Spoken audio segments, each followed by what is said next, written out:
So this is the Milwaukee Memory Project. It is an oral interview with myself and my grandmother. This is Lydia Mitchell. This is Garrett, and this is Xavier. This is and this is the little girl that you hear throughout the video click clacking on the floor, and she knocked over a few things, but it's okay.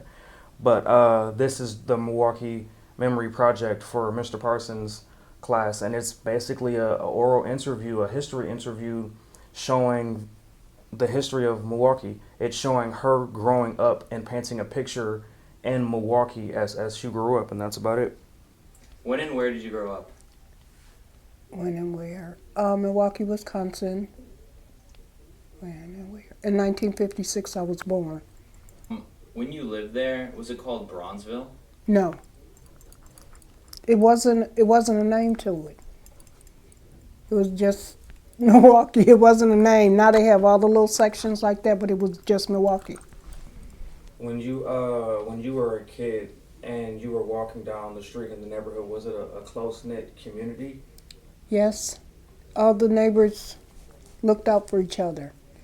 And our school, when we moved on 4th Street, I was going in 1st grade, and our school was down on Brown, 4th and Brown, and the public school was on 4th and Garfield.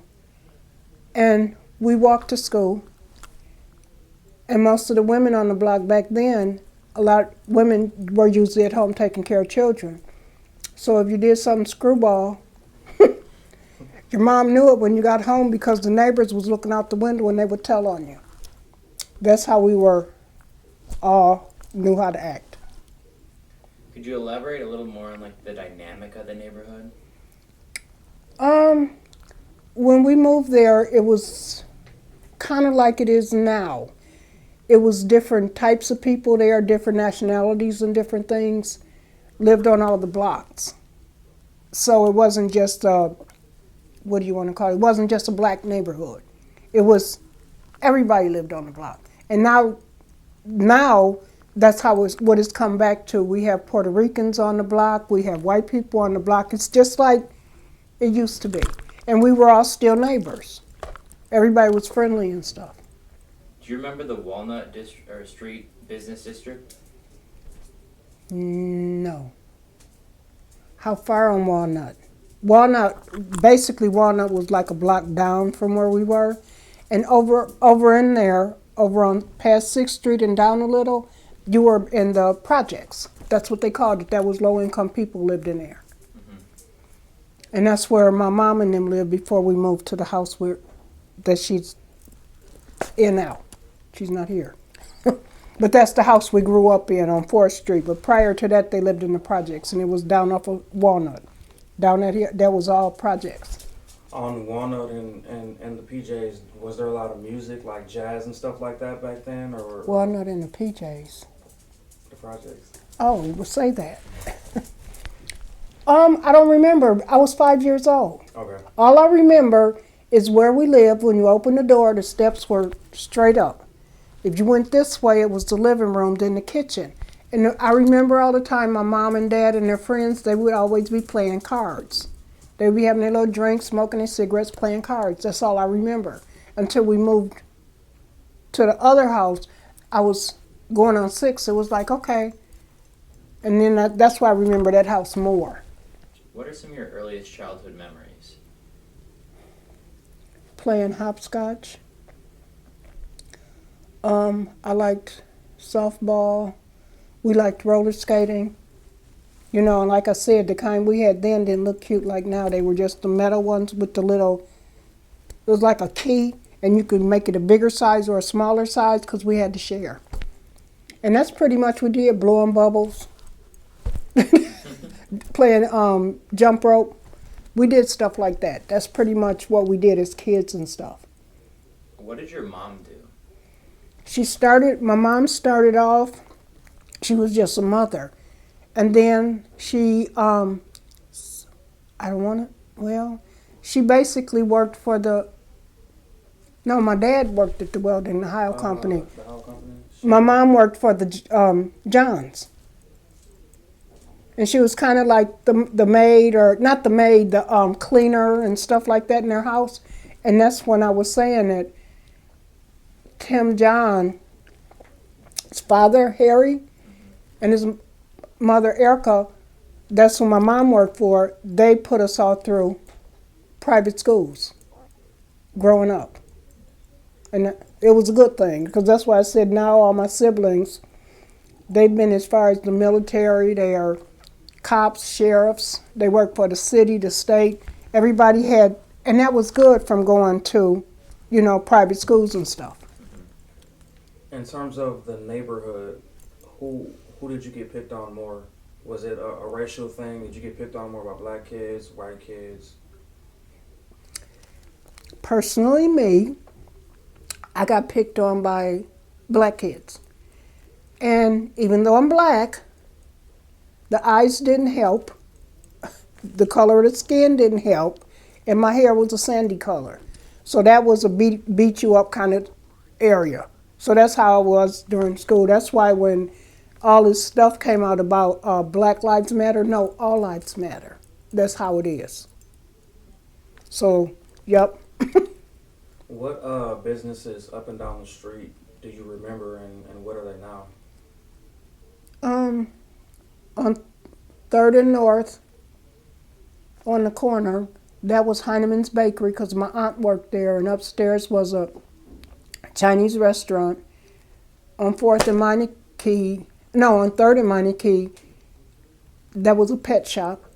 Down the street from there was National Grocery Stores, Spick and Span Cleaners, hair salons was in there. It was a hospital almost by North Avenue, but it's set back some. Then on this side was like Brill's and dry cleaners and shoe places. It was a candy store because we didn't have to buy candy packaged already. You could go in there and the lady that owned the place, you could buy it like a nickel's worth. It was scoops of candy and stuff in there. We had little shops like that all up and down 3rd Street. What were some of the popular places to go other than the candy shop? They had all the men's clothing. Gimbel Schuster's was down there. That's why I said most of them are clothing stores and stuff like that. Grant's was down there. Some of the places are still there.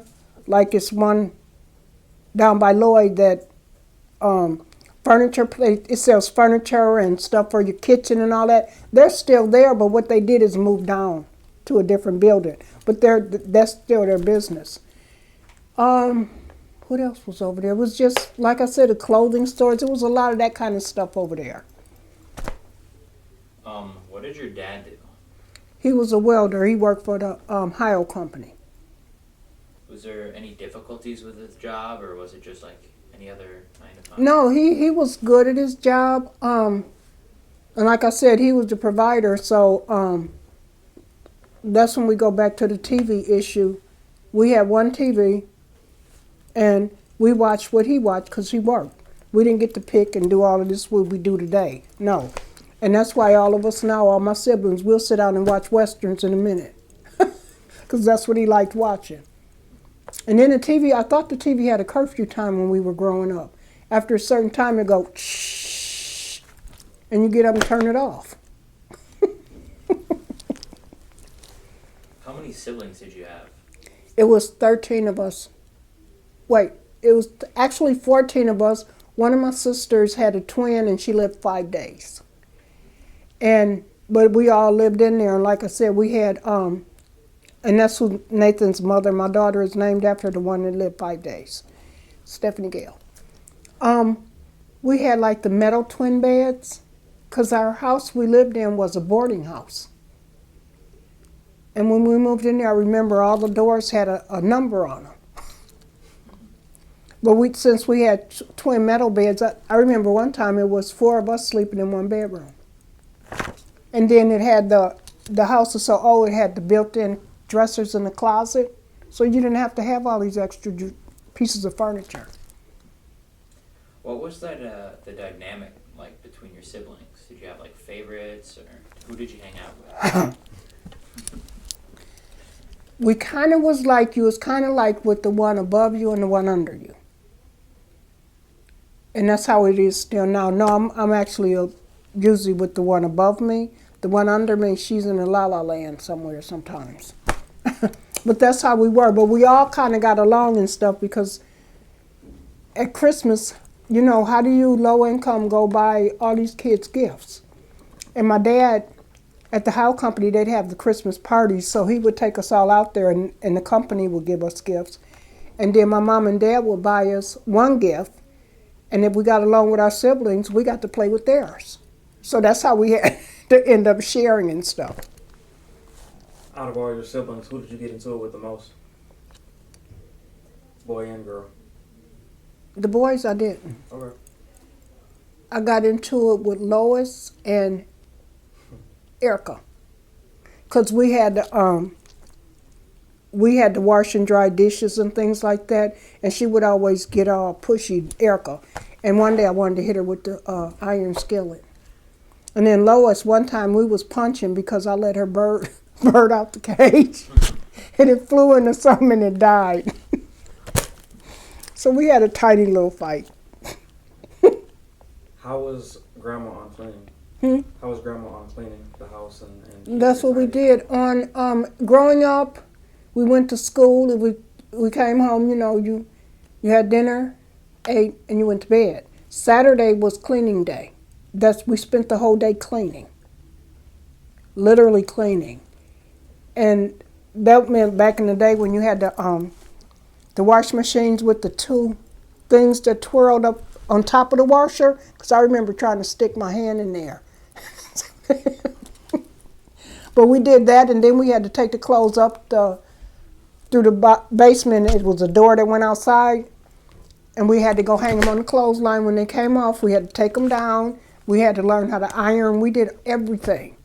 And that's why I said Sunday was good, because we went to church. And when we came from church, we got to play. Were there smokestacks or anything like that in the area? What's a smokestack? The big factory buildings that blow out the smoke Oh, from the top? that I don't know. The one that's behind Mom's now, right across the alley, that was the business that's pretty much, that one's been there the whole time. So did you dry clothes on certain days and not on certain days? 'Cause No, we the just, dirt would get on? when she would have us wash the clothes, we'd take them out, and it was usually on the weekend. We'd go hang all the clothes up on the clotheslines, because it was two poles back there. I'm like, okay. Where did you spend most of your time at home? Outside. Because you can go outside in the back, even if we walked down to it was a little park on the corner. You could go down there, but pretty much we didn't do a lot because we didn't have that much, you know. It's not like now, it's different. Sometimes we got to sit out front, but we had to just sit on the steps. We couldn't be all over the place. We got to sit on the steps. And that was pretty much, we didn't do a lot. We played out in the backyard. It was not exciting, but it was good.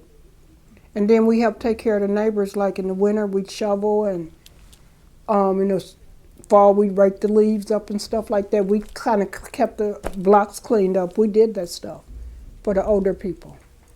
Was it just you and your siblings, or did the rest of Oh, everybody kids on the come block. That's why I said the way it was set up, we all helped each other. So they would come around the corner. The lady next door, she would take us places sometimes with her, Miss Galloway.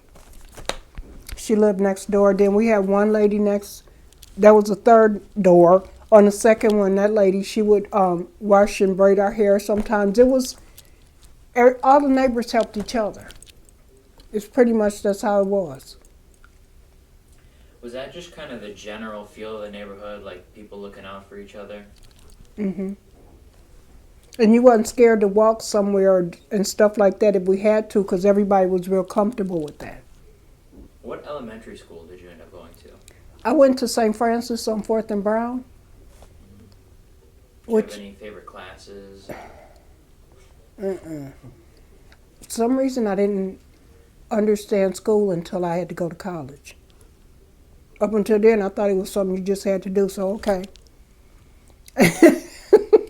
And I would have paid more attention, especially in high school, because when I went to MATC after that, Oh God, I ended up having to take a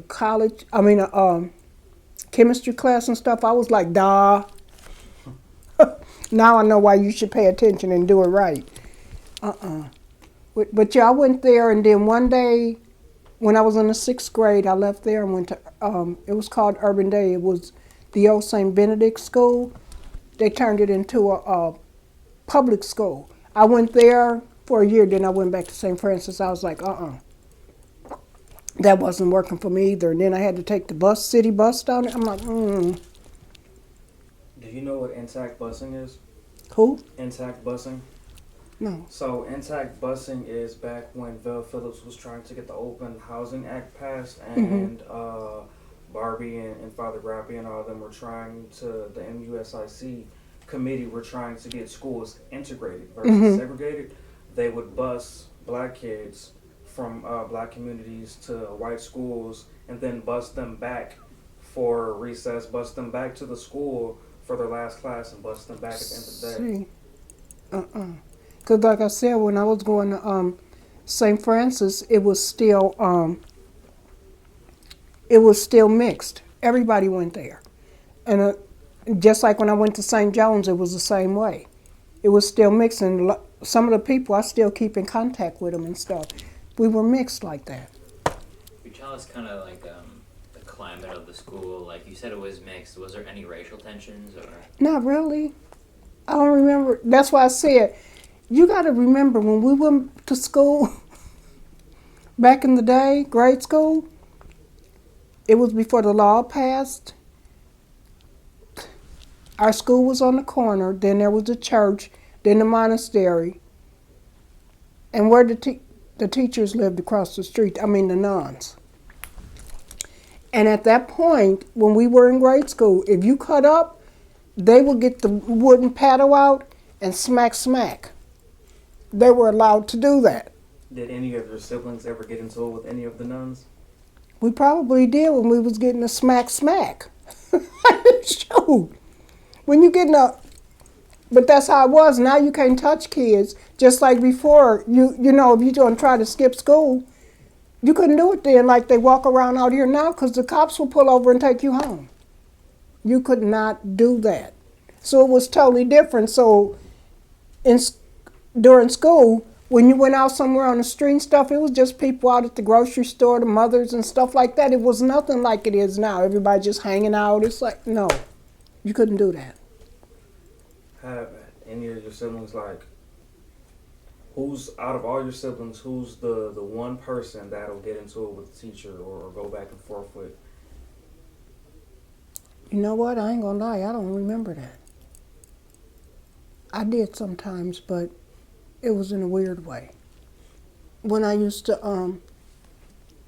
I don't know, when I was taking Spanish, and I wish I would have paid attention and been bilingual, but I just did a little bit. And we had a male Spanish teacher at St. John's. It would drive me crazy. And one day, I went outside on the top of the roof, and they had the tinted windows over there. I forgot you could see out, not in. And I'm up there just puffing away. I was so busted. So I had to stay after school for a week. And you know what was funny? The cutest little nun, Sister Crucifix, she was in there giving us little snacks. We on punishment, but we getting little snacks and everything. It was like, okay. So yeah, that's about what I did, really bad. Because like I said, you didn't want to be bad at home because you got in trouble. You get, So in grade school, when we were in grade school, when we wore uniforms, we didn't wear pants and stuff like they do now. You had to wear, one of them pictures had it on, and I had a tie on with the little white shirt and jumper. You didn't wear pants. So if we got in trouble at home and we got a whooping, when I would go back to school, my legs looked like candy canes. Because we got with those extension cords when we were little. But then the last time we was down there getting in trouble, because when we got in trouble at home, it was 2, it wasn't 1. Both of you got in trouble. Me and Erica went down the basement to get our whoopings, and I told her I'm not crying. And it would hurt, but I didn't cry, and then I didn't get whoopings no more after being 10. It's like, okay. So yeah, it's a whole different world if you kind of look at it that way. Just like phones, cell phones and all of that, back over there on the shelf, it's the phones that we had, the dial phones. It's the one that goes on the wall, and then the other one you dial the telephone. They heavy too. So he gonna get it. That's what we had then. Now we have all this other stuff. Just like you can ask Google stuff now and ask that little lady on your computer, but we had to use encyclopedias. But this is the old phone. These are the phones we had. And you dialed the numbers. And this is so heavy, it's like a bat. No, it's heavy. And the other one hooked to the wall, but these are what we had in the houses. And it wasn't like, if you called somebody, they was on the phone, you just didn't get through. You couldn't leave a message and do all of that. It's so different. God, it's different. Who got to use the phone most in the house? Well, it was Mom's phone. Basically, they used the phone. We didn't talk to our friends and be doing all that. Oh, no. Did anybody ever sneak and use the phone? I don't know if they did. It was probably the one down the basement on the wall, because who wanted to go down the basement, because then you had to go to work. So, yeah, it's totally different than what is the electronics are now. And that's why sometimes I think that's scary, because you feel like somebody's tracking you all the time. Can you tell us about kind of the civil rights movement and some of the riots that occurred during that time? We had the big riot that we did have was in 67. And it was on 3rd Street. And they started tearing up the stores, because that's why I said everybody had personal owned businesses there versus the big ones. And what they did to stop it was the National Guard ended up coming in, and they were parked down on 4th and Lloyd. That wasn't too far down the street. That was right before you got to our school. And they would be in the streets in the big tanks and stuff to keep everybody off the street. That was horrid. Because I couldn't figure out why they were doing that to people's businesses, because that's their income. But that was the biggest one I remember. And I don't remember how long it lasted. During that time, they enacted a curfew. Do you have any explicit memories of that? Shoot. It had to have been early, because they wasn't letting you out in the dark. I don't remember the time. 67. I wasn't that old. I was younger still. That's why I said I remember it in the big tanks and everything, because then it was on, a little bit on the news, but not a lot. Mm-hmm. So I remember. And in that time frame, where were you when you found out about Martin Luther King Jr.'s death? What year? The Do you remember? 60. I remember how it happened at the hotel and stuff. Yeah, in That was 68. 1968.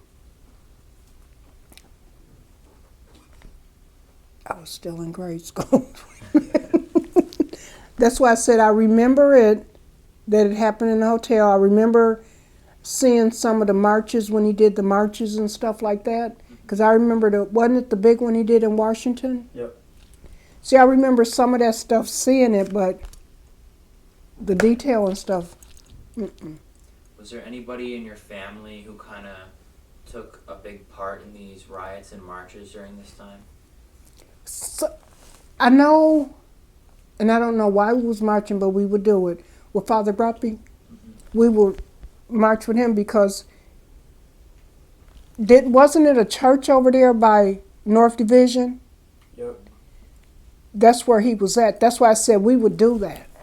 We would go march on that one.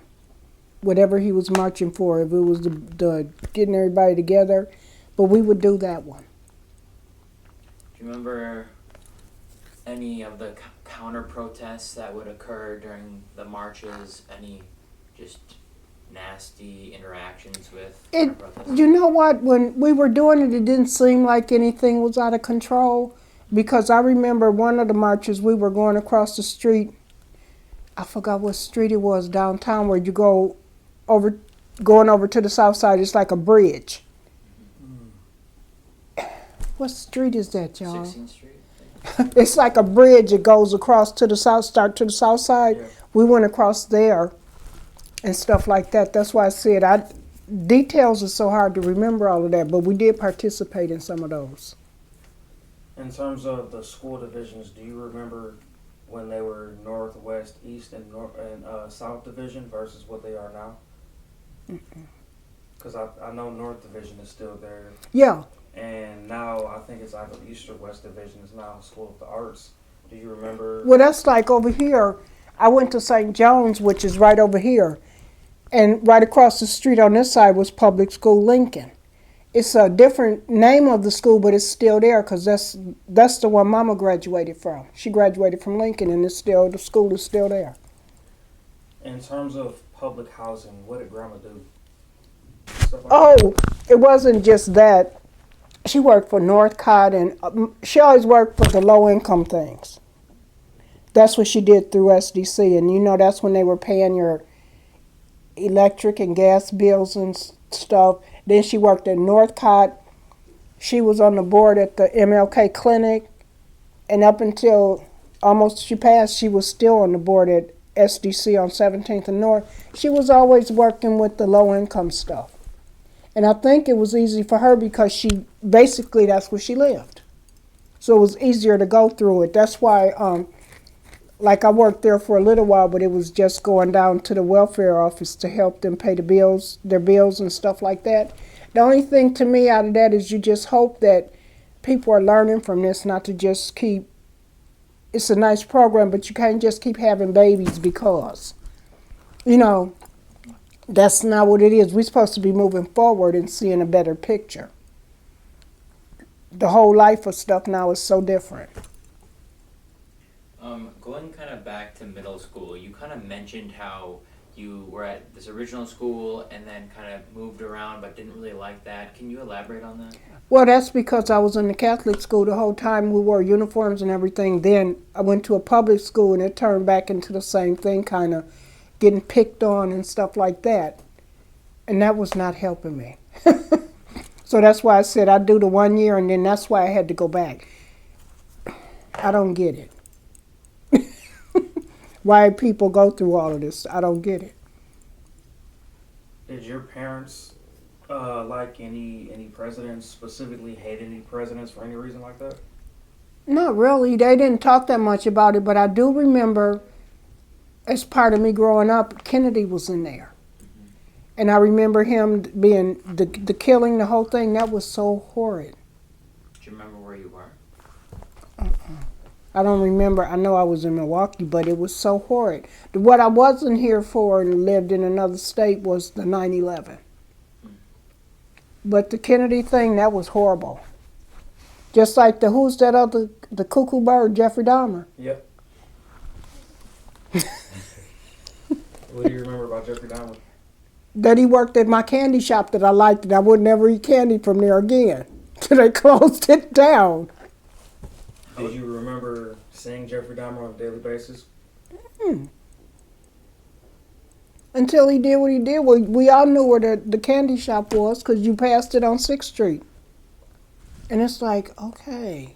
Did any one of your family members ever get close to Jeffrey Dahmer? Or? Of course. My brother Leonard, he was a sheriff, so he would always bring them in and out the courtroom. That's when he was with him. Oh, God. What was kind of the neighborhood reaction to hearing that this was going on right in the city of Milwaukee? It was bad. You start watching out and being more careful and stuff, just like now. People don't understand. You might see something that's going on really nice, and then it turns and flips around, and it's like, what did I do? I don't know. That's why I tell people take a day at a time, because you don't know what you're walking into. You don't know. And somebody might absolutely seem normal, and they somewhere else. You'd be like, okay. So I just try to treat people in a nice way, because like I always said, saying hi is free. You should, if you're passing somebody, nod your head, say hi. It's free. You don't want nothing from nobody. It's just being polite and nice. Was that the first kind of public scare to where everybody had to like go inside or watch each other's backs? I think so, because when it happens to you right in the city, and like I said, it was down on 6th Street. That wasn't far, because not too far from where that was at, if you start going up the hill, you was back by the projects again and stuff. So that was basically a big good night. It's like, okay, that was scary. That was too scary. Mm-mm. So you previously mentioned that you remember where you were for 9/11. Can you? I was in California. Where was I? In the desert. And the other day, unfortunately, I found the tape, and I was watching something on TV, and it came on, and I just stuck the VHS in there and started recording. I was like, that. Just watching that was awful. In that tall building, and all of this going on, and it's like, for what? That's why I said I don't get it. Why people think it's just okay to do that and kill people. It's like, that's not normal. Mm-mm. Do you remember kind of the response? Like, was there like a big change in the kind of neighborhood you were living in? Well, where I was living up in the desert, it was hardly. It's not big, but it was like, the going to the store and everything. People start getting real. They didn't want to be by nobody. It started getting like that, where you almost start getting paranoid. And it's like, okay. But it slowly rises as time passes and stuff, and you hear more about who they were getting and stuff. You get a little more comfortable. But that still doesn't bring the people back that it happened to. That it took their life and stuff. That's crazy. If we can just jump back a little bit. You mentioned earlier Tim John. Can you kind of tell us about him? Well, if you're on Facebook, he's all over the place. He got jokes, and more jokes. But I have pictures of him when I was young. I knew I was older than him because I was taller than him. But like I said, all these pictures of him and his mom and stuff were with my mom, and I'm always on all the pictures. I'm like, why? But I have them on here. And then I knew that he had went to Marquette. That's what we was trying to figure out. And he did graduate from there. So I could pull it up real quick. Can you tell us who's in the picture there? I'm looking at it backwards. A little bit hard. I'm in the picture. Wait. His mom and dad are in the picture. I'm in the picture. He's in the picture. His sister, Erica? No. Erica was his mother. Emily. She's in the picture. So the rest of the people, I have no clue. I just remember the pictures. I'll show you one more. Oops. Forgot this wasn't touchable. Okay, here's a different one. And he's in the pictures. That's why I said he's everywhere. So if I want to say something to him or whatever, I just pop on him on Facebook and he answers, or text him, he answers. Can you explain like what he did for your family and like what that relationship was? He was little. We were young, but like I said, his parents were the owners of the Miller Brewery. Okay. And my mom, she was like a cleaning person and stuff like that. She helped take care of their house and stuff like that. And that's why we found out when we grew up later that they were the ones that were sending us to all the private schools. Because we went to St. John's, Pius, Mesmer, and we all graduated and stuff. So that was good. You said he was his family was kind of the owners of Miller Brewery. Mm-hmm. Did you guys ever go to Miller Brewery? Was there any interaction? Which one was over here? It was it's a school there now, but that was a brewery. That's the one we used to go down to because you would go on the tours and stuff, but I can't remember the name of that one. Do you know what year around or what time it was around? When we were young. Wait a minute. Okay. When you used to just go in there, you could even go in there as a class, but they didn't give you liquor to taste at the end. But you got to go through the whole thing and see what they do and stuff. And like I said, that's the school that's down there now. The one, what you call it? I don't know. But the Miller. I can't remember if it's the one across. I'm sure you can see it out the window. The Miller. That one, we didn't go to that one. We went to, I think that one, the close one right here was Slits. Okay, Schlitz. And now it's a school. That was a brewery. Okay. So, but yeah, I don't remember all of these pictures and stuff. But all I know is I was in them. So what high school did you go to? St. John's. Can you tell us about kind of the climate at that place? It was an all-girl school. Nuns, and nuns.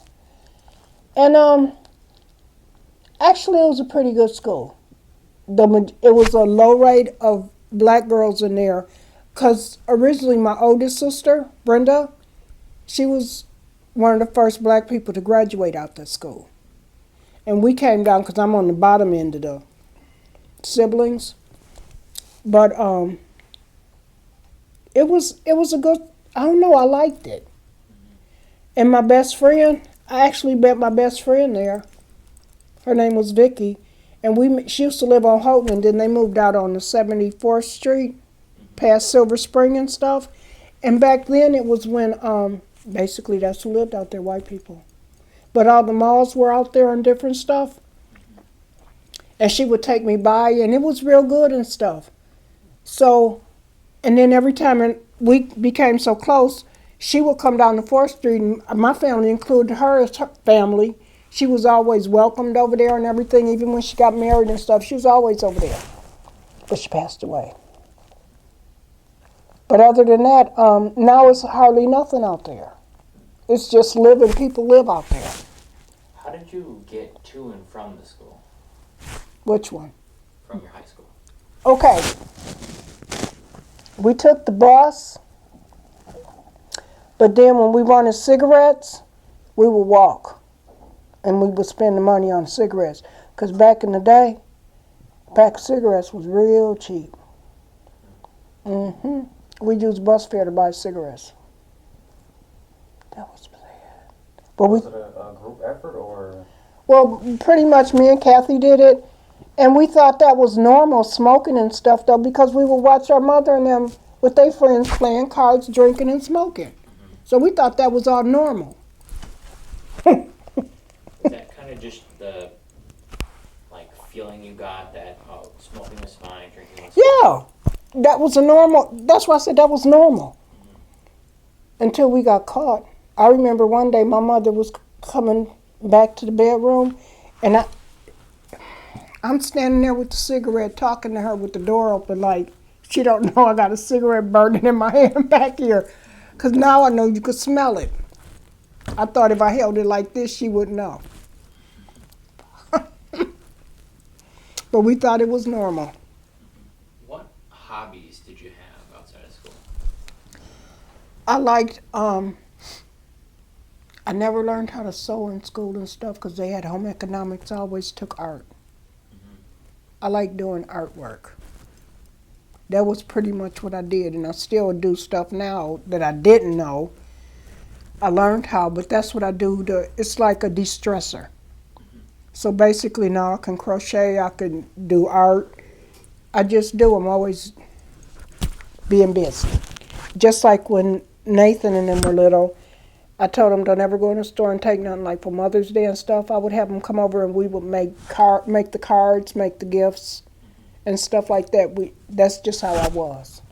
Did you or any of your friends play any sports? I played softball. In high school, over there we had to play. That was part of your gym. So volleyball and stuff like that. But basically, my favorite was softball. What position did you play? I was out in the field. Because I remember one time running and I fell. I was like, come on, hitting the concrete like boof. But that was my favorite. Just like I can't swim and I could never ride a bike. I never learned.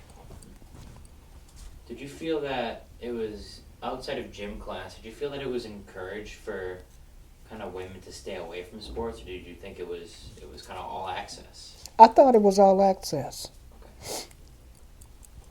What was your first job? Summer camp. It wasn't summer go away camp, it was day camp. And it was right down the street. The building is still sitting there next to the church. We would go down there and help the kids, playing with them and stuff, because that little park was right across the street. Is there any fun memories you have from your first job, or is it just kind of boring? Oh, no, that was just something to do because we weren't allowed to work during the school year. We could only work in the summer because school was more important. What was kind of the dynamic of the workplace? Working was okay. It kept you busy. But at the same time, you get a job, you get a check, there you go. You don't look at the end of the rainbow. And now I know the end of the rainbow. You can work and make money, that's fine. But like I always say, make sure you got your education, because that's something nobody can take that from you. And then when you work, material things are no big deal. You always have to learn how to save, because you never know when you're going to need to use your savings. Just like when COVID started, I took 3 months off. I was working. I took 3 months off, and I was able to live like that. And it was comfortable because I had savings to take care of myself, because you never know. The way nowadays people don't work, they work. It gets crazy, but you should always put something aside, because you never know what situation you're going to be in. After high school, what did you do? I worked at Oster's. They used to make the blenders and different stuff. I just worked on a line, so I just had to do one thing to the blender. And then I decided to go to MATC and take cosmetology, because that's what I like doing too. And I started in September. School was over in May, but I had to go to summer school because you had to have so many hours. And then I got married in July, and then I took the state board in August. Then I was on my way out of the state. I was out. Did you ever collect anything as a kid? Or did anybody in your family ever collect anything as a kid? Collect anything like Baseball cards, coins, any stamps, or anything, rocks, anything of any significance? No, I don't remember that. I ain't gonna lie on that one. So during this time, we kind of had the emergence of the holiday Juneteenth. Can you tell us kind of about some of the first Juneteenth? I remember Juneteenth it started on 3rd and North, and it went up to, was it Locust or Locust, I thought. And it was fun, because like I said, we leave my mother's backyard to go out the fence, and they had the gangways still that wasn't blocked off, and we'd be on 3rd Street already. And it was really good and happy and stuff. And then I don't know what happened, how it got all different. Because now it's where it starts on what street? Center? Yep, center. And it goes up to Burleigh? Yeah. And it's different. I remember one year when it got bad and they decided to do it anyway. I don't know what was going on, but it was cops on top of the buildings and stuff. I said, now see, this is changing the whole event of what the thing was about. But when we went as just going in a good time, it was good, watching the dancers and the parades. And it was real good. And I haven't been since I don't know what happened that made it like that, where they changed everything. I forgot. So St. Francis of Assisi used to be on 3rd and Brown, right? It was on 4th and Brown. 4th and Brown, and then right now the Black Holocaust Museum is right there. Was there anything there before, and then was there anything in those apartments right behind it? The school behind, all I know is the school that was on 4th and Garfield, that was the public school, it was Garfield School. And the school went from Garfield almost to North. I don't remember what was there in front of the school. Go. I'm going to shut up. Okay, anywho. I don't remember what was there, but the school, what they did is they kept the school and changed the inside of the school, and now it's apartments. Mm-hmm. The Holocaust thing, it was something on that corner. It was a building, but I don't remember. But it was a building on there because it wasn't a blank up there. But like I said, the school and the parking lot and the playground was there. So the building was on the corner. It wasn't a big, like apartments now, no. Because they put that there. That was built there. During the 1970s, Milwaukee kind of went through this period of deindustrialization. Was there anybody close to you, anybody you knew who kind of lost their jobs and had to find a different way of living? See. That's why I said I don't think, no. I didn't know nobody that lost their jobs and stuff. Because basically, like I said, we were so family oriented. That's how I only knew basically what the family was doing. Be it our cousins or whoever, if something happened, you would know it. It would be all over. But I don't remember. You stated that there were a lot of different races in the neighborhood. Were you just talking about blacks and whites, or are you talking about Italians, Russians? Yeah, all of those. It was Russians, Italians over there. Some just white people. But the little shops that they owned over there, that's why I said most of those, there was the regular businesses, but then there were the family-owned ones, which were smaller. But that's why I said everybody was different races, and it didn't matter. We all that's how it was. That's why it's good to see it going back to that. And that's how it should be. It shouldn't be this side of town and that side, and no. Before Pete's Fruit Market on North and MLK, was that, growing up, was that lot just vacant, or? No, it was stores there. That's why I said basically all the little businesses and stuff it was everywhere. And what did you say you thought it was? Because I don't remember what it was. I talked to my uncle who works there now, and he said that it was a Walgreens before that, and then before that it was a strip mall. See, and that's why I said I thought Walgreens was there, but then everything keeps changing because across the street, what was that one? I think they still have beauty places over there. Well, that's a beauty place right here, but it wasn't a beauty place then. Mm-hmm. Grant's was a little down the street. It was a different one on the corner. And then I think the Skybox is down the street from that. But they had a lot of, like I said, they had a lot of little businesses and stuff, and then it was the regular ones, just like Schuster's was down there, the big department store. Now it's been empty forever. Do you remember anything about Schuster's and stuff like that? Have you ever been Well, inside? It was right down the street, yeah. That's where we used to go down to Schuster's. Because you passed it, but it was there. And it closed up and it never opened. Basically, what I think it is right now, it turned into a storage place where if you move it and stuff, you can put your stuff in there and rent it. I think that's what's in there now. Besides getting cigarettes on the way to school, if you walk, what other stuff did you do? And then how was the busing back then? Busing was just normal. You went, got on the bus, and you had a bus pass, or you put the coins in. And then walking, we just walked. We walked across the Houghton Street Bridge. And back then, I can't remember right now, but back then it was water under there. Is there water under there now? I think so, yeah. I don't remember. And those, what you call it across it, the big gate things, the cages looking thing, that wasn't there. Because this one guy that went to Lincoln, he would get on the bridge and he would walk across the rail. But yeah, that's just all we did. We walk around, and like I said, a lot of the people that went there lived on the different blocks as we was passing. So it was pretty decent.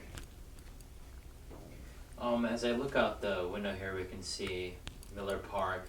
Growing up, was sports a big thing in Milwaukee, or was it kind of off to the side? I don't remember sports that much because I don't kind of do sports that much here because I was a Lakers fan. Nah. But the most I remember here is the domes, going to the zoo. I remember the museum. That's pretty much what I remember doing and stuff. That's why I said, because I wasn't a sports fan. I don't remember. Oh, and I do remember when they had it was the arena football. I did like that. When I first got introduced to that, I was in California, and I was an assistant manager of our apartment building, and the piranhas out there, they stayed at our building. So we had certain ones empty. They all stayed there. That's how I ended up going to the games. They had front row seats. I'm like, yeah. So the first dome was set there in 1959. You were 3 years old. The last one was 1967. You were 11. When was the first time you ever went to the domes, and what was your experience like? I told you, when I was in high school,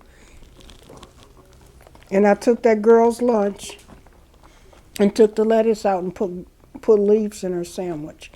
And watching her eat her lunch and eating leaves was amazing. Yes, I was a bad girl in high school. What did she do? Nothing, because I didn't ever say nothing. I was just laughing. Did you ever do anything like that in high school versus on a field trip? Well, that was in high school, going to the domes. No, I just like now, I do jokes sometimes, and it's just to be in a good mood. Just like one day, the day they gave me thought they were scaring me at work, and they gave me a scorpion. They thought I was going to get scared. I was so excited, and it's still sitting there on the shelf. He'll be 4 years old this year. I put him in hand sanitizer as a preservative. So, was April Fool's Day a big thing back then? Like, what kind of tricks did you play on your teachers or your siblings? Or if the nuns weren't having it? I was bad in high school because I do remember taking somebody's purse, throwing it in the toilet.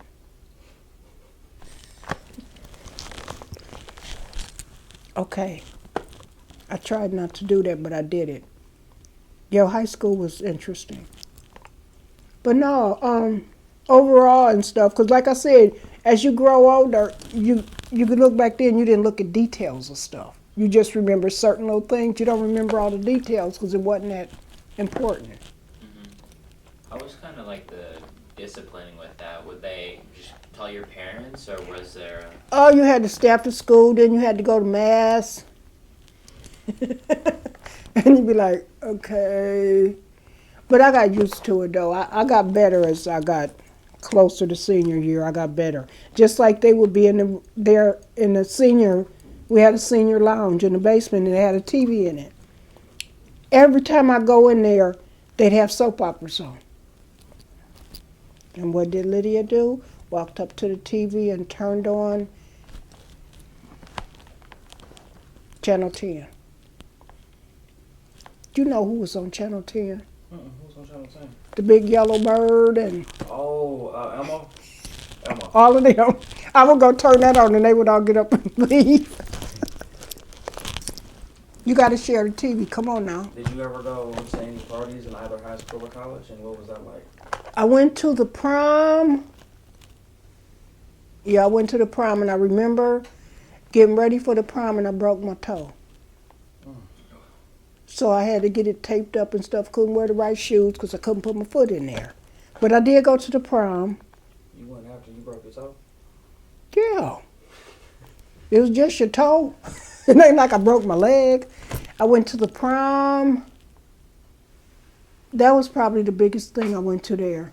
Yeah, going to the prom. How important was kind of social functions like prom and other dancing, homecoming? It was good. Like I said, going to school over there was different because we had all kind of dinners and different things we set up for, and they still do that stuff. And it's like, okay, yes. So that was a good thing because it gets you into, that's why I like the east side because all the stores over there, they're still there. The grocery store and stuff, that's the ones we went to when I went to high school. As I look across this wall, I see some beautiful paintings. Can you tell me who they were painted by? My uncle, Sylvester Sims, and he was my godfather too. That's what he did. Plus, he was a swimmer. Did you ever learn how to swim? No, I told you I can't swim or ride a bike. But those were all his paintings and stuff. And a lot of them used to be in different museums and stuff. And because I remember when he passed, a lot of his prints he'd had printed, they gave them away to the people that came to his service and stuff. But it was good. He would just sit up there and paint, and that's just a few of them. He had tons of them. Did anybody in the neighborhood know how to ride a bike? Yes. Why didn't they ever teach you how to ride a bike? I didn't want to ride a bike. You having fun? We asked the question. You're going to get a real bad answer in 2 shakes. You have some pictures underneath your computer. What are they of? I told you this was the last picture we took with all the siblings. There's 13 on there. And then since then, my oldest brother passed away and my oldest sister. And when my dad passed away, he had just retired. He was like 62, 63. And I didn't believe that, so it took me like 3 years to look at his pictures because I wasn't. And this one is us as little kids out in front of the house. Is that back when it was a boarding school? It wasn't a boarding school. This was in 1964. It was a boarding house. Oh, okay. And this is what the house looks like pretty much now. It's been put up to date. When we moved in there, we had oil heat. And now, then it went to gas. They switched it.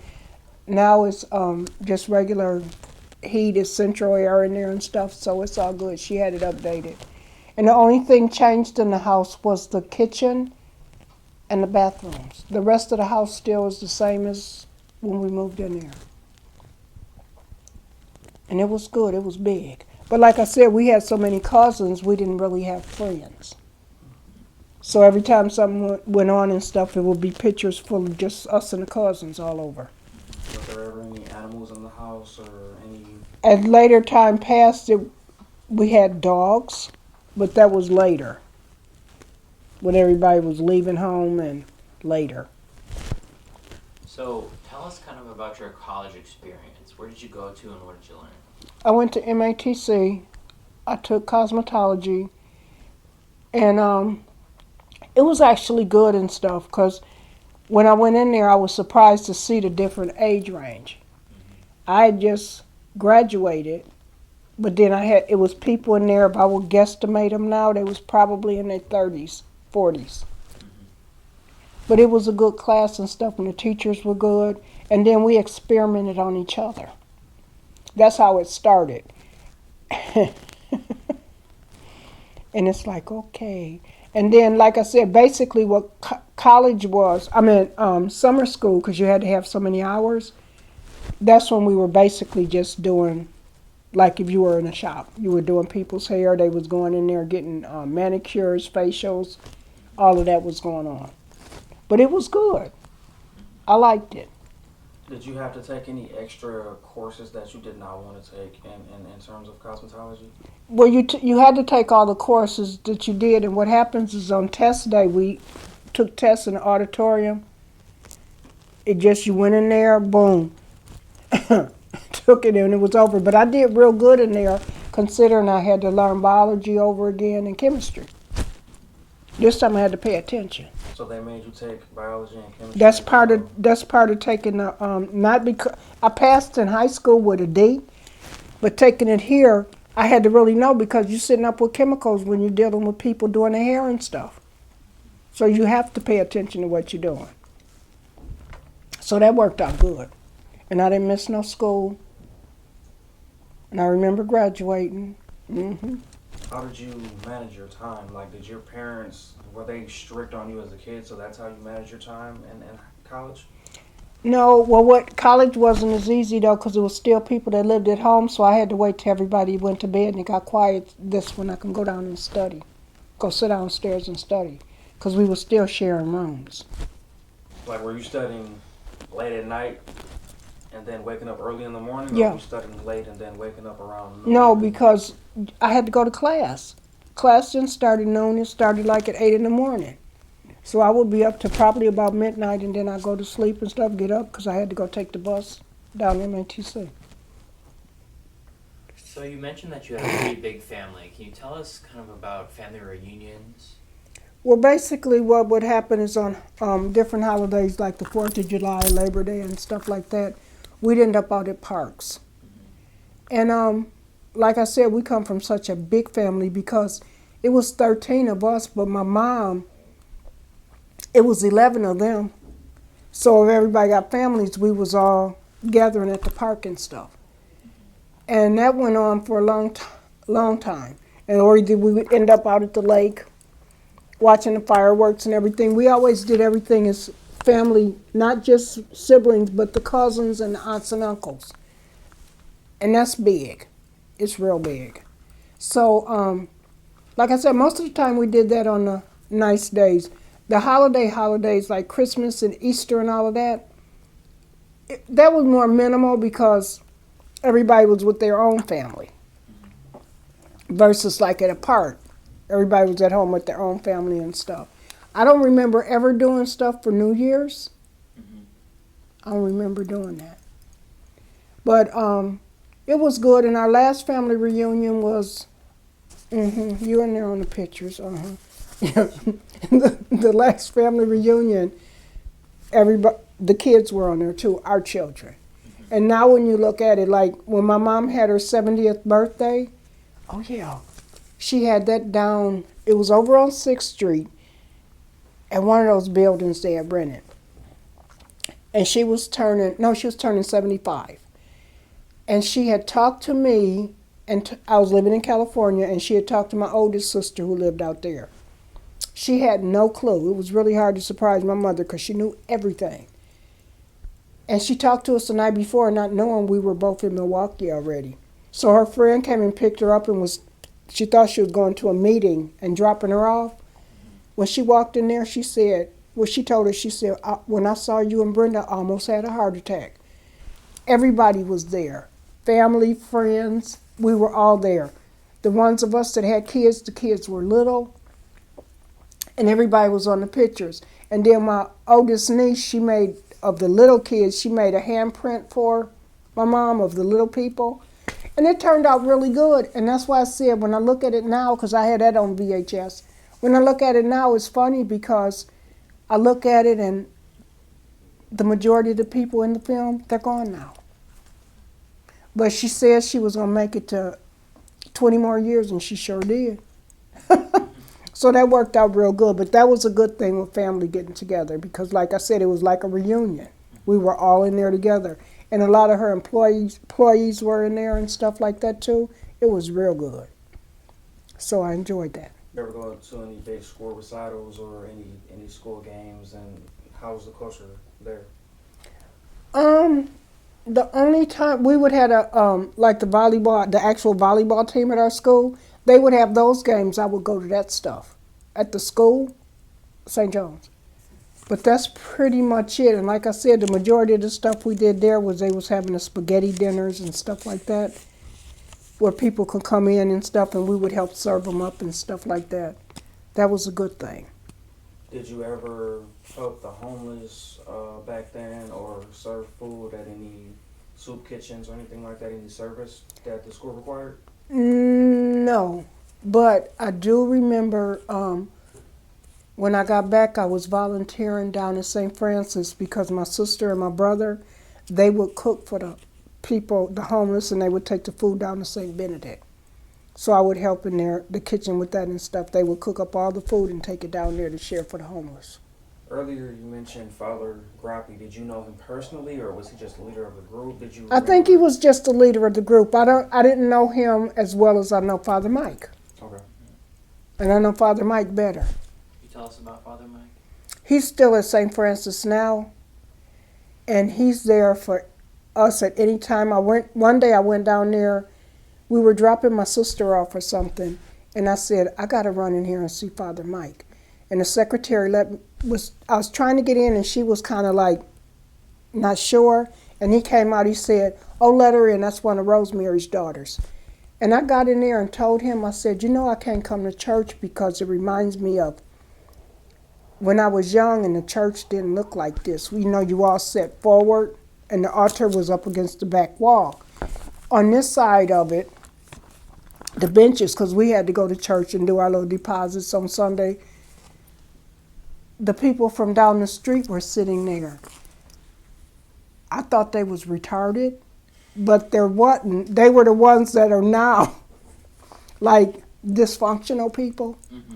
They sat on that side, and I swear I would sit there and I'd be looking at them like, you know how you cock your eyes over there? Mm-hmm. They were just nasty people. And it wasn't on purpose. That's why I thought they was retarded. Digging in your nose and looking at it. I said, no. And now it's all different. But I told him I was having a bad day. I said, that's why I can't come to church, because when I go in there, I would always remember that. And he looked at me and he said, you know what? The Lord really does work in mysterious ways. So he blessed me and everything. And I was like, okay. And then one day I went to work when I was at Pete's, and a priest walked in there with his dress, you know, the dress thing on. And I said, could you bless me? He said, yeah. I said, I used to go to St. Francis. That's where he was from. I was so excited that the employees was looking at like, what the hell is she doing? I needed that. I needed to be blessed. So that's how I do it. How big of a thing was faith and spirituality in your early life? I believe in all of that now. That's why I wake up every morning. And some days I forget, but then I remember. I'll be like, oops, thank you. You know, you blessed to wake up.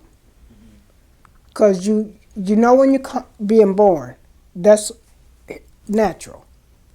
You're born. But nobody ever knows when they're leaving, at what age, how, nothing. You have no clue. So I'm real thankful, and I try to stay positive and hope don't nobody really make me mad. But I try to stay positive because that's all we have now. And it's a good thing. Do you remember getting baptized or confession or anything like that? Like, how big of a deal was church? Baptism, we would never remember because we were babies. Oh, you got baptized as a baby? We all did. Okay. You don't remember that. I remember making my first communion. I remember something else too, because it was a couple of things we had to go through.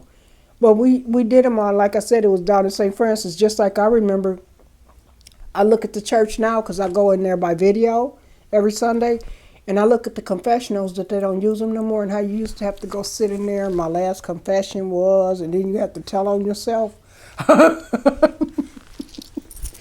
Now it's like, okay. But no, it's gotten better. I believe in everything, though. You have to. You got to stay positive no matter how bad something is going. You got to look at the positive and stuff. Did you like telling on yourself, or? No, I didn't. And you had to stand in line and wait out there to go and turn, and everybody could see you going to confession.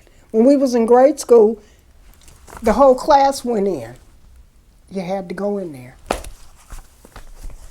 It's like, okay. Now, if I do something wrong, I say, I'm sorry. It's just one of those days. I said tomorrow will be better. I just talked to him myself in the house. You just said the bad things you did. It wasn't about hitting your brother. You might have had an attitude, or you was mad at somebody. You just had to say what was going on with you. And now, like I said, it's just easier when I just thank God for being alive and say, okay, let's try a new day. Thank you. I just look up and say thank you. Was there any, like, characters in your neighborhood growing up? Any kind of weird individuals, funny individuals? I don't know. Like I said, with the neighbors down the street, up the street, we got along with everybody, and some of them was our relatives, too. But it was all... No, I don't remember nobody like, no. Everybody was, like I said, those was just childhood people we grew up with. And then, you know what's funny? Not funny, it's weird. A lot of them have passed. When COVID came out, we had neighbors across the street. One was in my class and one was younger. They're gone.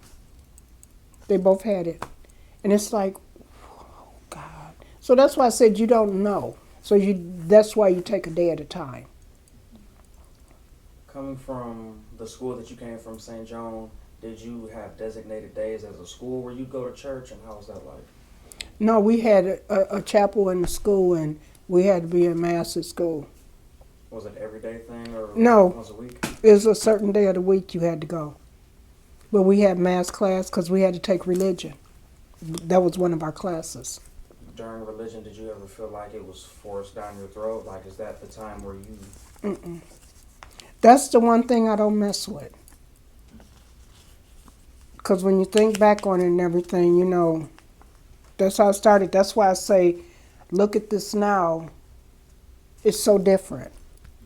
But that's why I said we here for, we don't know how long, so you make the best of it. But religion was something I don't mess with. And that's why I tell people, religion is like politics. That's basically that's your business. Because some people be like wanting you to do or not. No, I'm Catholic. No. And I'm okay with that. Growing up, you've always told me nobody can ever take your education away from you. Mm-hmm. Growing up, was education major to you, or like did it fade away, or did No, it get stronger? I learned from me growing up. That's why I tell you, you learn all you can. It's not about just jumping out working and all that. Learn what you can. If you in your mind want to go ahead, because that's the thing, can't nobody take it. It's in your brain, can't nobody make you dumb. You just learn and do the best you can. That's why I said once I went to college and I actually learned what education was, why I needed to focus, it made sense to me. Is that something that your parents instilled in you as a kid? Mm-mm. And then is there somebody that ever, one of the siblings that ever helped you with your work growing up, or? No, we did our own stuff. Like I said, I was good in grade school, A's and B's.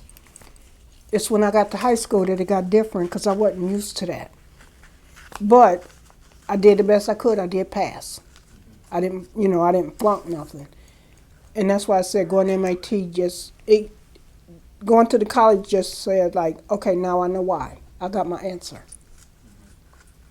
Kind of nearing the end here, as Milwaukee is such a big city and you've lived here for quite a long time, is there any kind of final tips or just life lessons to live by for people who live in Milwaukee? Like I said, the best I can tell you is you take one day at a time. Don't listen to everybody. Go out there and experience what you're trying to do. Even people that live here, and then your kids and your grandkids, you hope they learn from what you went through so they could do a step up better. You know, that's why I said babies and all of this stuff, get your education in what you want to do first before you start doing all of that. You don't have to go there. You could wait, save it till later. Do you first. Thank you for your time. You're welcome.